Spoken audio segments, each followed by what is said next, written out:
professor Rafael Chaves, professor no Instituto Internacional de Física em Natal. O professor Rafael é muito conhecido na área de fundamentos da mecânica quântica, informação quântica, tem trabalhado sempre com temas de ponta. E eu gostaria de convidar, então, a assumir o palco. Obrigado.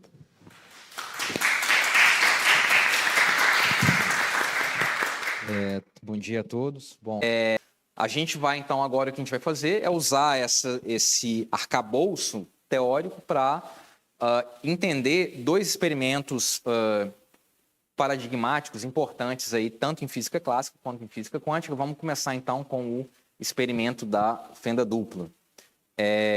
Eu não sei se foi gravado ou não, mas a professora Nara, há algumas semanas, deu uma aula muito boa sobre o experimento da fenda dupla lá em Porto Alegre. Se tiver gravado, eu recomendo vocês buscarem. Bom, mas o que é o experimento da fenda dupla, né? Então, basicamente, eu tenho aqui uma fonte de sistemas físicos, por exemplo, nesse caso aqui, um dispositivo que lança elétrons um a um aqui, ok? Então, tenho algo que prepara sistemas físicos.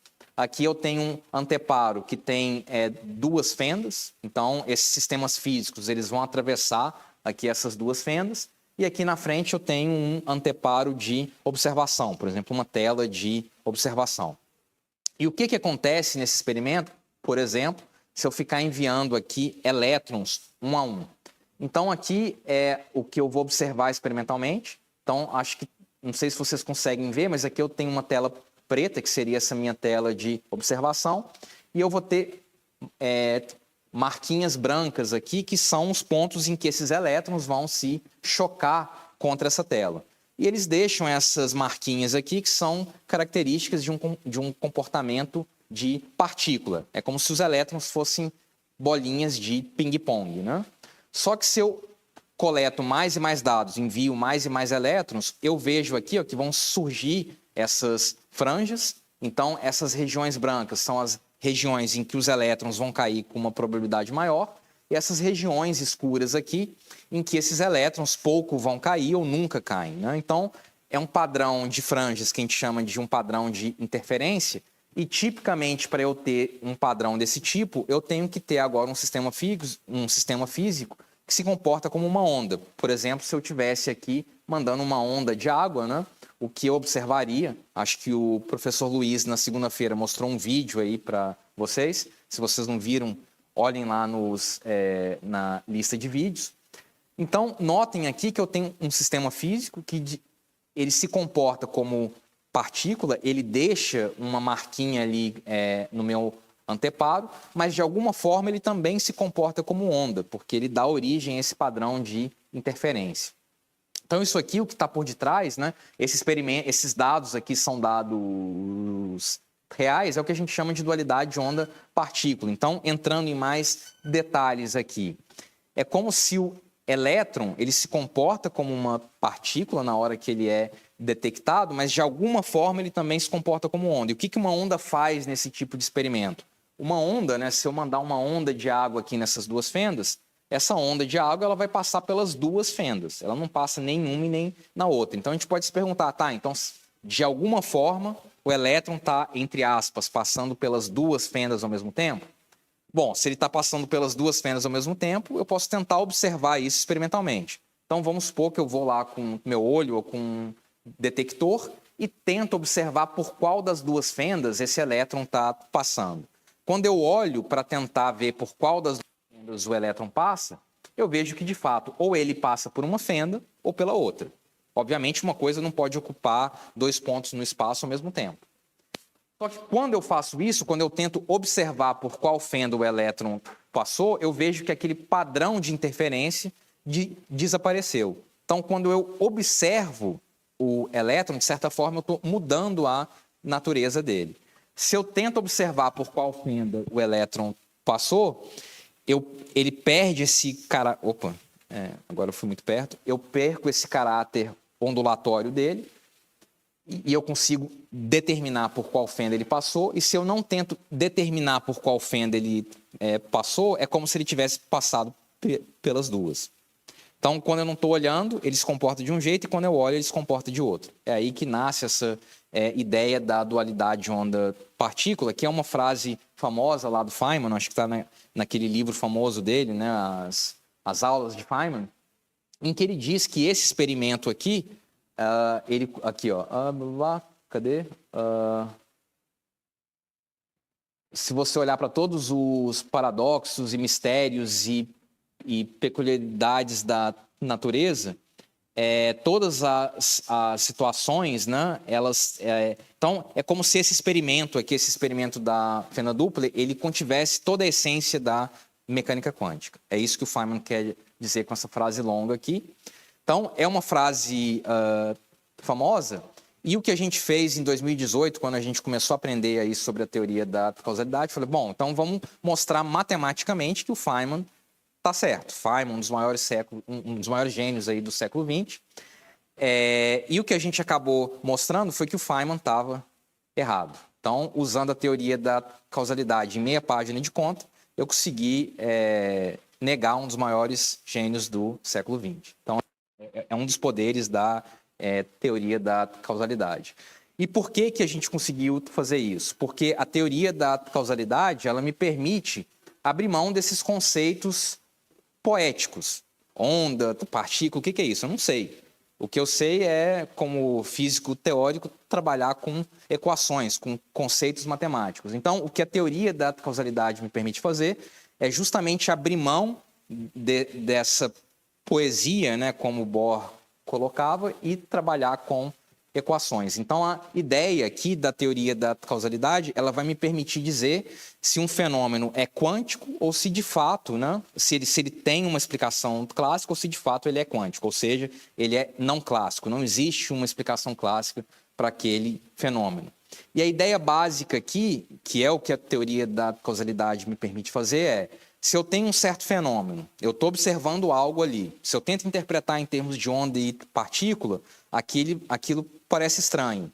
É como se o elétron estivesse se comportando de maneiras diferentes dependendo de como eu o observo. Será que eu consigo observar aquela mesma coisa trocando o elétron por uma bolinha de ping-pong? Ou por uma bolinha de gude? Então, se eu consigo obter os mesmos resultados com um sistema que certamente não é quântico, aquele fenômeno que eu estou observando, ele tem uma explicação clássica. Okay? E é o que vai acontecer no caso do experimento de fenda dupla. Então, ao contrário do que todos os colegas físicos de vocês, incluindo o Feynman, vai dizer, o que eu vou dizer aqui é o contrário. Não, o experimento da fenda dupla tem sim uma explicação clássica. Bom, então, a teoria a gente desenvolveu junto do Jacques e da Gabriela, que na época era pós-doutora lá no Instituto, hoje em dia é professora lá na UFRJ.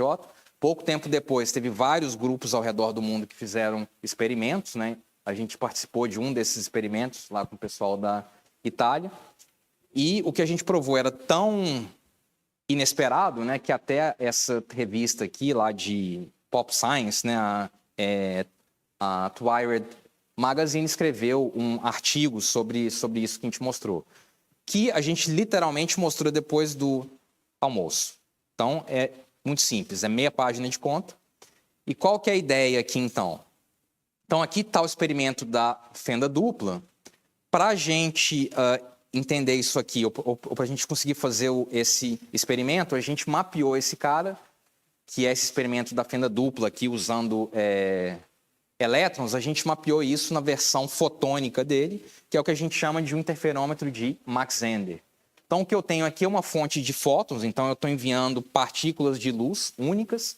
Esses caras, eles vão atravessar aqui um divisor de feixes, então esse divisor de feixes, ele funciona como se fossem essas duas fendas. O fóton ou vai vir por esse caminho de cima, ou vai vir por esse caminho aqui de baixo. E aqui eu tenho detectores de fótons, e antes desses dois detectores de fótons, eu tenho aqui ou não um segundo divisor de feixes. Se eu não colocar esse segundo divisor de feixes e o fóton estiver vindo aqui por cima, eu sei que ele vai clicar aqui embaixo. Se ele estiver vindo aqui por baixo, eu sei que ele vai clicar nesse outro cara. Mas se eu coloco esse divisor de feixes, é como se eu estivesse apagando a informação, eu estou embaralhando a informação por qual caminho esse fóton veio. Então, se eu não tenho esse divisor de feixes, eu vou estar detectando o caráter corpuscular desses fótons, e se eu tiver o divisor de feixes, eu estou apagando essa informação e eu ganho aqui, então, um padrão de interferência que vai estar, então, testemunhando o caráter ondulatório desses fótons. Grande mistério, né? Mas o ponto agora é, será que existe um modelo clássico, causal, que pode me explicar isso daqui? E a gente vai ver que sim, enfim, não vou dar os detalhes matemáticos, mas então a gente entende isso daqui na informação quântica, esse cenário aqui é um cenário onipresente, que é o cenário que a gente chama de prepare e mede. Então, o que essa parte aqui do meu experimento está fazendo? Está preparando um estado quântico, que vai ter uma certa descrição. E o que essa outra parte do meu experimento está fazendo? Está medindo aquele sistema quântico. Prepara e mede. E qual que é... E a pergunta aqui, então, é, será que esse cenário de prepara e mede tem uma explicação causal clássica? E o modelo causal está aqui, ó. Eu tenho uma variável que vai definir quem é o estado que está sendo preparado. Eu não tenho acesso empírico a esse estado direto. Eu trato ele como uma variável escondida e ele está sendo medido aqui de acordo com um certo setup experimental. Então, por exemplo, se essa variável y é uma moeda, se a moeda é cara, eu não coloco o divisor de feixes, se a moeda é coroa, eu coloco esse divisor de feixes. Então, eu estou mostrando isso daqui como uma possível explicação causal clássica para esse experimento da fenda dupla. E o que a gente queria mostrar, a gente concordava com Feynman. Cara, isso aqui é muito misterioso. Então, óbvio que essa explicação clássica não vai ser possível. Mas o que a gente mostrou, depois do almoço, é que sim, existe um modelo de variáveis escondidas capaz de explicar o que eu observo nesse tipo de experimento, que é essa natureza ondulatória ou corpuscular do experimento de fenda dupla. Então, enfim, né, a gente estava se contrapondo ao Feynman, a gente ficou receoso e feliz ao mesmo tempo, né? Mas o que a gente pôde mostrar é que o Feynman não estava de todo errado, no seguinte sentido. Se eu pegar esse experimento aqui e fizer uma pequena modificação nele, ele de fato se torna um experimento não clássico, que não tem uma explicação através desses modelos causais aqui. Então, qual que é o experimento que a gente mostra?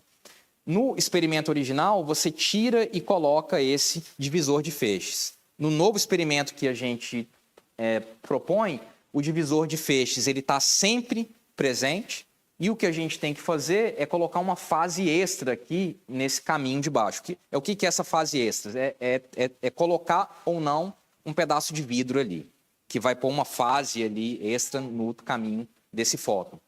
Com esse experimento, a gente mostra que esse modelo causal aqui não consegue reproduzir o que a gente observa experimentalmente. E como é que eu mostro isso experimentalmente? Porque os dados que eu gero aqui violam uma desigualdade de Bell. Então, voltando para aquela figura, né, é como se o modelo causal clássico ele definisse essas pétalas, então tudo que é clássico tem que cair dentro dessa região aqui, e o que eu estou obtendo experimentalmente é um ponto que está fora desse conjunto, ou seja, ele não pode ter uma explicação causal em termos...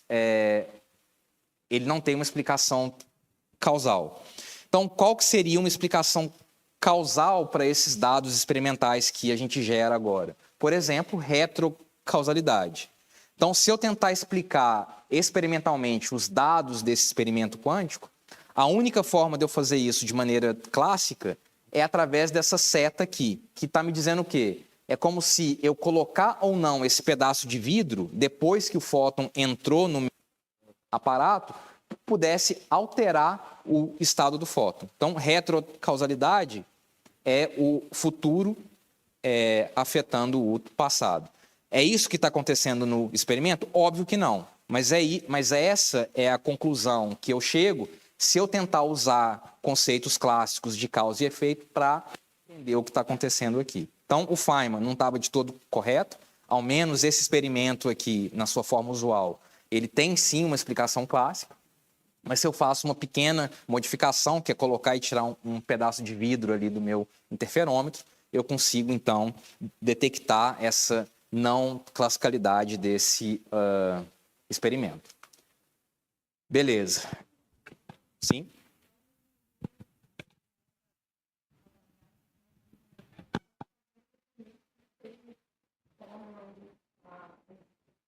E se você gostou do vídeo, não esquece de dar o like aqui embaixo, se inscrever no canal e ativar o sininho de notificações para não perder os próximos. Até!